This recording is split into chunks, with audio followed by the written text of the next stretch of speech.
Hi, welcome back to my channel. I'm Lucy, and in today's video I'm going to go over how to budget and save money in your 20s. Before I get into the details, if you're new here, this channel is all about personal finance and investing and how you can improve your financial picture.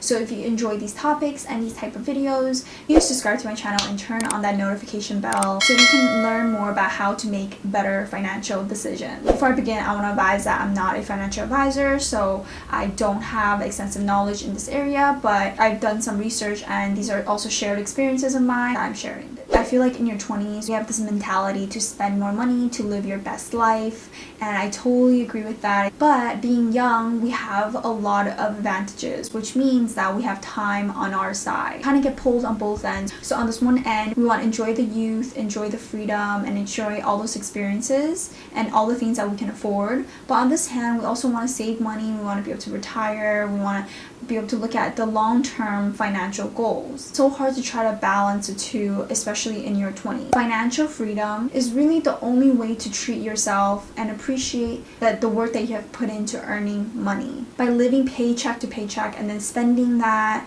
on things that you don't necessarily need, you forget to plan for the future. And I think it's so important to really think about your future. For example, what are your short-term and long-term goals? How do you want to be living? Where do you want to be living? Do you want to have a family? There's a lot of questions that you need to ask yourself and you may want to avoid, but it's something that you should start planning right now. A lot of the decisions that you make right now can affect your future. And being able to plan your future and take control of your finances is a way for you to take control of your life. Planning ahead to big experiences and big purchases in your life can impact you. So the first most important thing is to budget. Now you're going to be spending a certain amount of money each month, and that's going to be different from person to person. Everyone has their own expenses and has their own income. Everyone's situation can differ. In my situation, I get paid on the 15th and the 30th of every month, but my income fluctuates a lot. I have my base salary, overtime pay, and bonuses,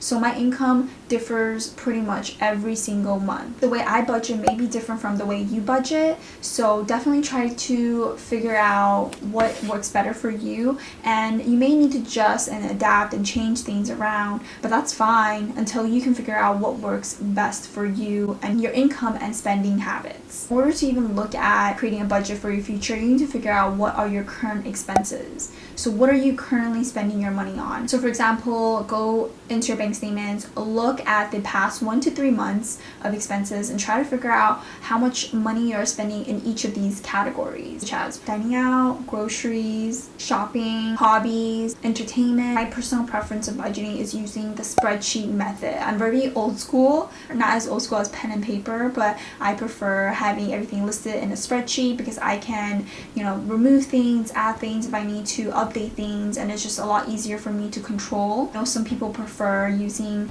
budgeting apps like Mint or Personal Capital and a few other apps to track their spending. I just don't like using it because I feel like sometimes they're not very accurate in the type of category expenses, and I will still need to go through them again. With an Excel sheet, I have the freedom to add and adjust when I need to. The only thing with the Excel sheet is that it's a bit manual. I have to go into each of my statements. Good thing I only really use 2 of my credit cards and figure out what I've spent for that month. Now the next topic is spending. After you find out where your money is going with your budget, decide where the money should be going. At first, it may be hard for you to decide how you want the money to flow, but know that it's important to start taking control of your money or your money is going to disappear and you're not going to know where it went. A good rule of thumb is the 50-30-20 budget. I have a video on this budget, link in the description if you want to check out that video to learn more about the 50-30-20 budget rule. It's a really basic, easy to use framework for how much money you should allocate to different categories. Think about it as a pie chart. 50% of the pie should be your essentials, so this is the needs category.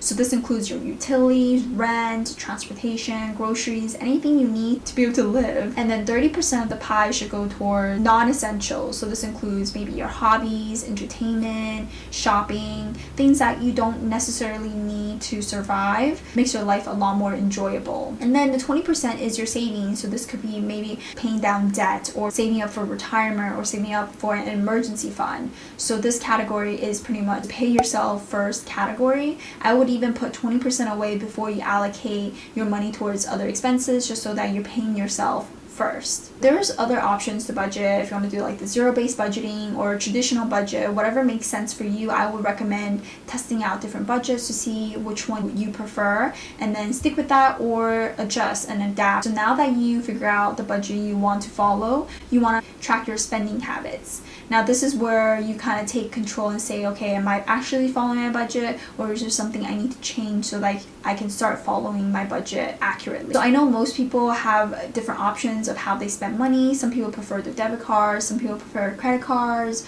others prefer straight cash. My preference is credit cards because I like earning points and cash back and rewards. I like building my credit, so I do prefer using my credit card. If you're also using your credit card, you want to make sure that you can pay off your credit card.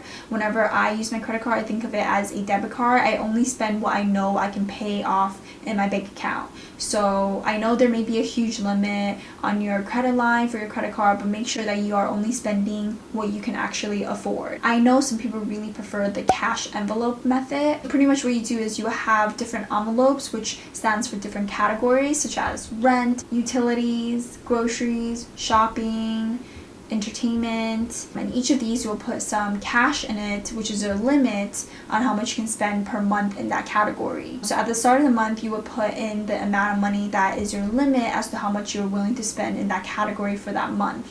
And once you use it all, the money is out for that category, so you won't be able to spend more than you have. Now this is really good compared to using a credit card because you cannot overspend. Once the envelope is empty, there is nothing left unless you're taking from another envelope. With credit cards, it's so easy to overspend, but of course budgeting and expenses and income will change constantly, so be mindful of that. Sometimes some months you may be experiencing more income than others if you are self-employed or if you earn bonuses, or some months you may have less income because you don't have work for that month. How you budget should really just depend on how your income and expenses are. Now, saving money. We constantly have these bills to pay, these expenses, these debts to pay off, and it sometimes can be challenging for anyone to even save any money. But I know there's some areas in our lives that can be cut back. Maybe it's limiting your Starbucks purchases, or maybe it's buying one less shoes for the month. Whatever it may be, there's definitely ways to cut down your expenses. And the way to do this is to look at your long-term financial goals. If you have a goal that you're trying to accomplish, then you're more likely to follow it and keep track of it. And you'll be less likely to want to steer away from it by making these impulsive purchases.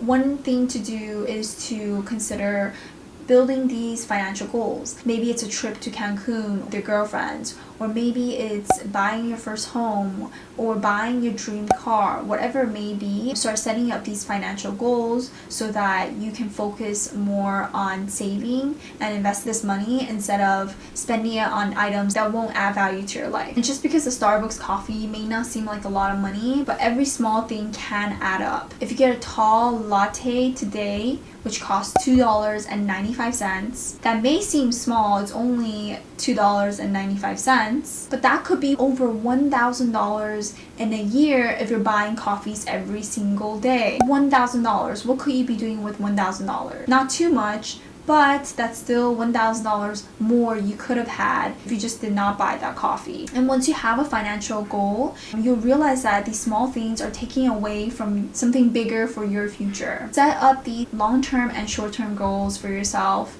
and figure out how you want to accomplish it and what you need to do and how much you need to save to be able to get there. And I think one of the biggest things for a lot of people, including myself, is knowing the difference between needs and wants. Do you really need that car when you can use public transportation? Or do you really need another new jacket? These are all questions that you could be asking to yourself when you decide between needs and wants. If it's something that you don't need to have in your life, and it's just for enjoyment or entertainment purposes, maybe it's something you can cut out. If your debts and expenses are more than your take-home income, then really consider switching a job, getting a higher salary, asking for a promotion, or even finding a side hustle or a second job. Because besides living paycheck to paycheck, you want to be able to save up for retirement, save up for different events in your life, because that's the whole point of making money, is so that you can actually live a happy and fulfilled life.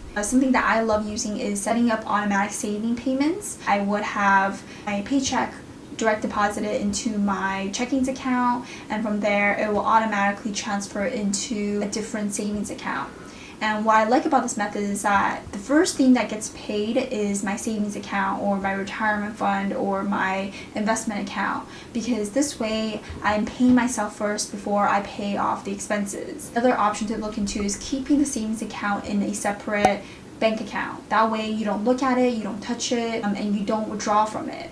Same thing with retirement funds and investment accounts. You can't withdraw from it, or you try not to withdraw from it, or it makes it challenging for you to withdraw, so you're more likely to keep the money in there. I also like using savings accounts that earn higher interest, and so at least my money can compound instead of sitting there waiting to be used. So if you want to know about a few of the high yield savings accounts, check that video out, link in description. A big part of budgeting is planning, changing your mindset around money. So what that means is really think about what is important to you and evaluate how you're spending your money. Is it actually helping you get to your financial goals, or is it keeping you away from it?